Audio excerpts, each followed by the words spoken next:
नमस्कार, मैं हूं कोमल शर्मा और आप देख रहे हैं न्यूज 21।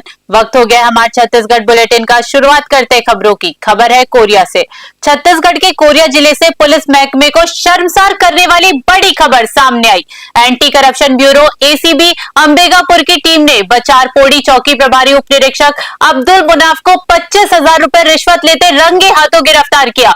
मामला उस वक्त उजागर हुआ जब एक मजदूर के बेटे की डूबने से हुई मौत के केस को दबाने के नाम पर 50,000 रुपए की मांग की गई थी, जो बाद में 25,000 रुपए पर तय हुई। इसी साजिश में सहायक उप निरीक्षक गुरु प्रसाद यादव को भी गिरफ्तार किया गया। दोनों पुलिस कर्मियों के खिलाफ भ्रष्टाचार निवारण अधिनियम के तहत मामला दर्ज किया गया है और आगे की जांच जारी है। एसीबी ने साफ संदेश दिया है कि भ्रष्टाचार करने वालों की अब खैर नहीं। कोरिया से ब्यूरो रिपोर्ट।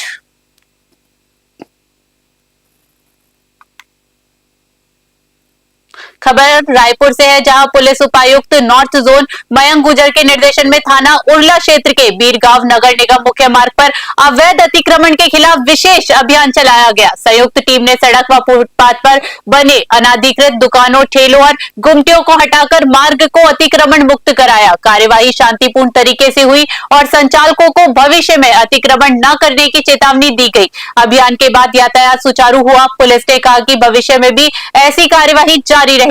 रायपुर से ब्यूरो रिपोर्ट। खबर रायपुर से है, जहां अल्ट्राटेक बैकुंठ सीमेंट वर्क में मंगलवार को श्री बैकुंठेश्वर मंदिर का 40वां स्थापना दिवस हर्षोल्लास के साथ मनाया गया।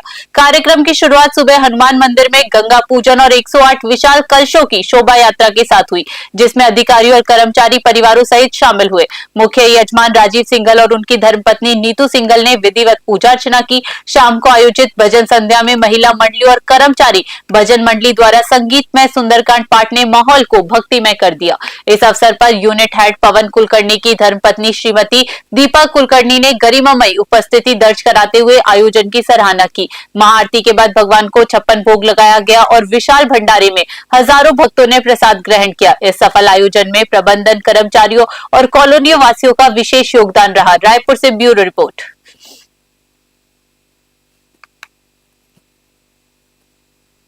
मुंगेली जिले में बिजली चोरी और अवैध हुकिंग बढ़ने पर कलेक्टर कुंदन कुमार ने सख्त कदम उठाने का निर्देश दिया है। उन्होंने अधिकारियों को प्रभावित क्षेत्रों की पहचान कर विशेष अभियान चलाने, मीटर जांच और बकाया बिल वसूलने के निर्देश दिए। दोषियों के खिलाफ विद्युत अधिनियम के तहत बड़ी कार्यवाही होगी। कलेक्टर ने आम नागरिकों से भी अपील की कि बिजली चोरी की सूचना दे। साथ ही अधिक खपत वाले उपभोक्ताओं को सोलर पैनल लगाने के लिए प्रेरित किया। मुंगेली से देव प्रसाद बंजारा की रिपोर्ट।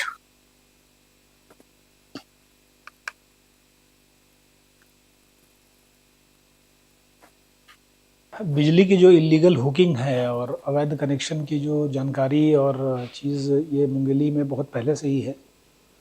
और इसमें जो सबसे बड़ी समस्या जो आती है कि गर्मी के समय में हम देखते हैं कि बहुत सारे ट्रांसफार्मर ओवरलोड हो जाते हैं।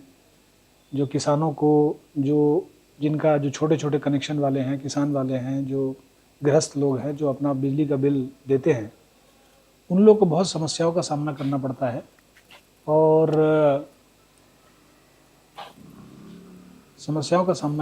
है।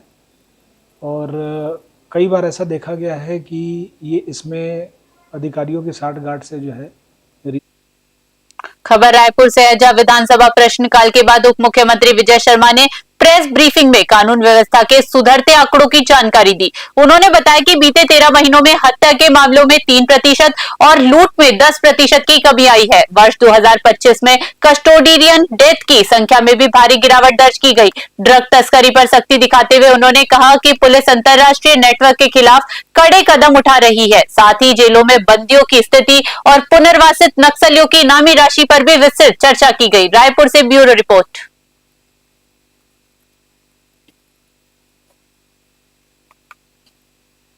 कोई मसला ही नहीं है। वो जिसके नाम को कह रहे थे, उन्होंने मांगा है प्रश्न यह कि अंतर्राष्ट्रीय ड्रग तस्कर। अभी अंतर्राष्ट्रीय ड्रग तस्कर आप किसको कहेंगे? उस व्यक्ति का नाम जिसका नाम 2 राज्यों में कम से कम हो तो अंतर्राष्ट्रीय होगा। तो जिसका नाम 2 राज्य में नहीं है उसको कैसे आप अंतर्राष्ट्रीय कहेंगे? उनके प्रश्न के आधार पर जानकारी दी गई। लेकिन जब सदन में चिंता की गई तो मैंने कहा कि पूरी जानकारी भी आपको उपलब्ध करा दे रहे हैं।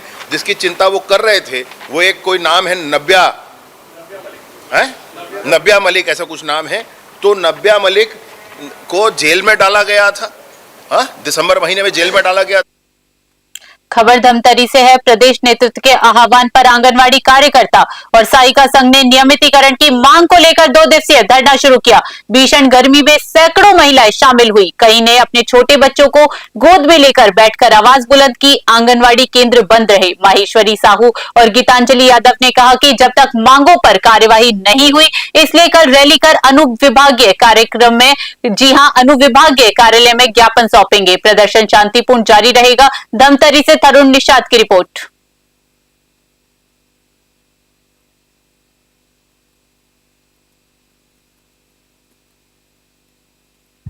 उसके लिए तो पूर्णतः शासन ही जिम्मेदार होंगे, क्योंकि लगातार विगत वर्षों से ये मांग हम लोग का चला आ रहा है कि हमको नियमित किया जाए, बट हम लोग के जो मतलब भावना है उसका सम्मान नहीं किया जा रहा है।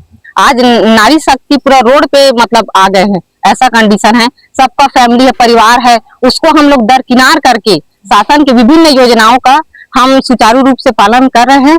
फिर भी शासन हमारे छत्तीसगढ़ आंगनबाड़ी कार्यकर्ता सहायिका संघ संयुक्त मंच के आदेशानुसार हमारा 2 दिवसीय यहाँ धरना प्रदर्शन है और आज प्रथम दिवस है। और हमारी सरकार से यही मांग है कि हमको नियमितीकरण किया जाए, क्योंकि हमको जिस आधार पे हमको काम करवाया जाता है उस आधार पे हमको मानदेय नहीं दिया जाता है, और नियमितीकरण किया जाए। और नियमितीकरण करने के पूर्व हमको कार्यकर्ता को 26,000 दी। उसके लिए हमारे छत्तीसगढ़ बुलेटिन में फिलहाल के लिए इतना ही। देश दुनिया की बड़ी खबरों के लिए बने रहिए News 21 पे। नमस्कार।